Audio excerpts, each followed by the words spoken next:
Hello everyone. So a new chapter, new concepts and I'm here to explain you everything super duper easy.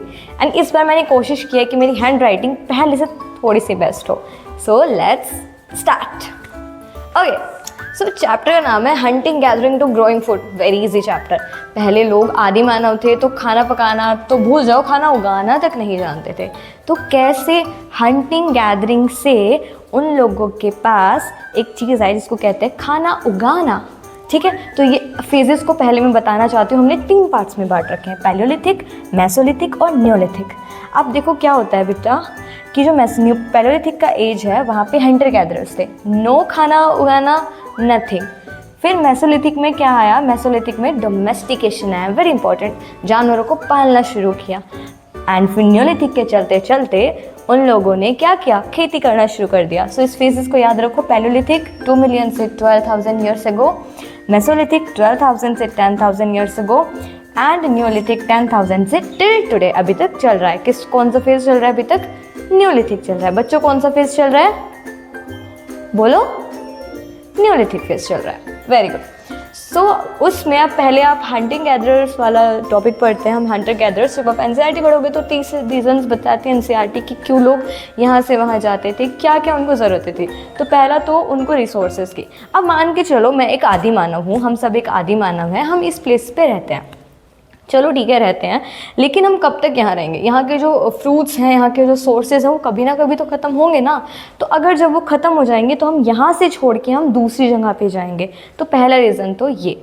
दूसरा reason था hunting. अब बच्चे मान के चलो कि एक एरिया है, वहाँ पे आपको जो जानवर मिल रहे हैं, अब वो दौड़ के उस एरिया में चला गया तो उसका पीछा करते करते मैं क्या करूँगी? मैं वहाँ पे चली जाऊँगी. तो ये दूसरा रीज़न था क्यों मूव करते थे. Third reason very important, seasons. अब हर एक जो प्रकृति है वो सीजनल रहती है. अब हर एक चीज़ का एक सीज़न होता है. तो सीज़न बदल गया, पेड़ बदल गए, तो वहाँ से मूवमेंट स्टार्ट हो गया in another direction. Clear, easy PG. अब यहाँ पे जो सबसे क्रक्स पॉइंट है पूरी एनसीईआरटी का वो है लोकेशंस. यहाँ पे आपको साइट्स दी गई हैं 2 तरह की, एक पैलियोलिथिक साइट्स और एक नियोलिथिक साइट्स. आप मैप मार्किंग में मास्टरी कर लीजिए फॉर गॉड से अगर आप हिस्ट्री पढ़ रहे हैं, बिकॉज मैप मार्किंग आपको कॉन्सेप्ट ईजी से ईजी आपके माइंड में बिठा देती है. तो सबसे पहले है मेहरगढ़. मेहरगढ़ आपका कहाँ पर है? Do comment in the comment करो नीचे.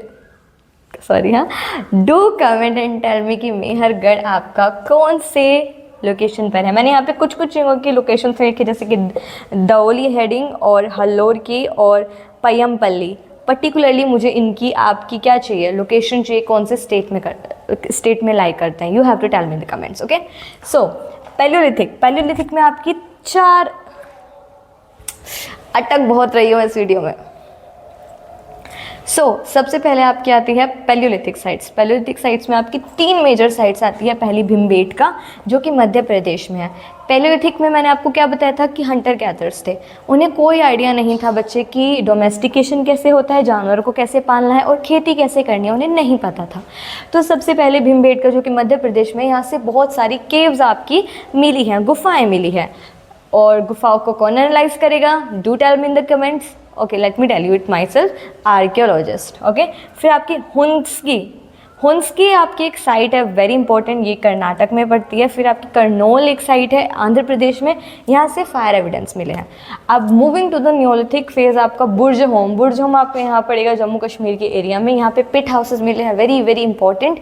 और आपसे क्वेश्चन आ जाता है हमेशा एग्जाम में कि नियोलिथिक जो साइट है वो कौन से ऑप्शंस दे देगा? बुर्ज होम, भीमबेटका, हुंस्की, करनौल. तो आपको क्या बताना है? Burzahom is a neolithic site. Easy peasy crystal cleazy easy. Chirand UP के अंदर है आपका. फिर देवली हेडिंग, आपका नॉर्थ ईस्टर्न साइड में पड़ती है लोकेशन. हल्लोर आपकी यहीं पे पड़ेगी. Where Hallur. Okay, I haven't mention Hallur. Okay, sorry, it's my mistake. हाँ, पय्यमपल्ली. फिर आपकी पय्यमपल्ली आपकी सदर्न में पड़ेगी. आपकी Mehrgarh, very important guys, Mehrgarh को आप नहीं छोड़िएगा. मेहरगढ़ बहुत ज़्यादा इंपॉर्टेंट साइट है. मेहरगढ़ से कुछ चीज़ें मिलती है जो आपको जानना बहुत इंपॉर्टेंट है. सबसे पहले वीट एंड बार्ले. यहाँ पे वीट और बार्ले हमें मिले हैं एविडेंस के तौर पे. हमें मिला है यहाँ से क्या? हाउस. हमें रेक्टेंगुलर प्लस स्क्वायर हाउसेज मिले हैं यहाँ से, जो कि बहुत ही ज़्यादा महत्वपूर्ण है खुद में ही. ब्यूरियल्स वैसे पिट हाउस क्या होता है, मैं आपको बताया नहीं मैंने। पिट हाउस वो होता है जहाँ पे ना इंसान गुफाओं के बाद उन्होंने कैसे घर बनाना शुरू कर दिया। मान लो कहीं पत्थर या रॉक्स की अवेलेबिलिटी नहीं थी, तो लोगों ने क्या कर दिया कि ज़मीन खोद के ज़मीन में एक स्टेयर्स वाला सिस्टम बना दिया, जिसके थ्रू वो नीचे जाते थे और वहाँ पे रहते थे, क्योंकि वो वहाँ पे सेफ़ फील करते थे। तो ये पिट सिस्टम था। फिर जब आप मेहरगढ़ में आते हो, जो कि एक न्योलिथिक साइट है, वहाँ पे आप देखोगे कि रेक्टेंगुलर और स्क्वायर हाउसेस हमें मिलने लगे। अब यहाँ पे जो ब्यूरियल सिस्टम था, वेरी इंपॉर्टेंट। ब्यूरियल सिस्टम क्या होता है? ब्यूरियल सिस्टम में ये होता है कि आप मान लो कोई मर गया है, कोई डेथ बॉडी है, तो उस डेथ बॉडी को हम ऐसे जला नहीं सकते, हम उसे दफना देते हैं और उसके साथ हम कुछ कुछ सामान छोड़ते हैं जो कि ये बताता है कि ये शायद दूसरे जन्म में इनको यूज़ करेंगे। तो उसको कहते हैं आफ्टर लाइफ बिलीव, कि पुनर्जन्म की भी एक चीज़ें देखने को मिलती है हमें यहाँ से। फिर आपके एनिमल्स भी मिले हैं हमें, शीप प्लस गोट। यहाँ से जो एनिमल्स मिले हैं उनके एविडेंस मिले हैं ऑब्वियसली शीप और गोट का। वाइल्ड एनिमल्स में ये माना जाता है कि वहाँ पे पिग और डियर था। सो इस पूरे चैप्टर का क्रक्स यहाँ पे मैंने आपको एक्सप्लेन कर दिया है। आपको ये पसंद आई हो, and if you are looking it कि कहाँ पे कोई गड़बड़ है, कुछ मेन छूट गया है, तो आप you can tell me, I am here to improve myself. And so bye bye, take care, जय हिंद। दूसरी वीडियो भी शूट हो गई।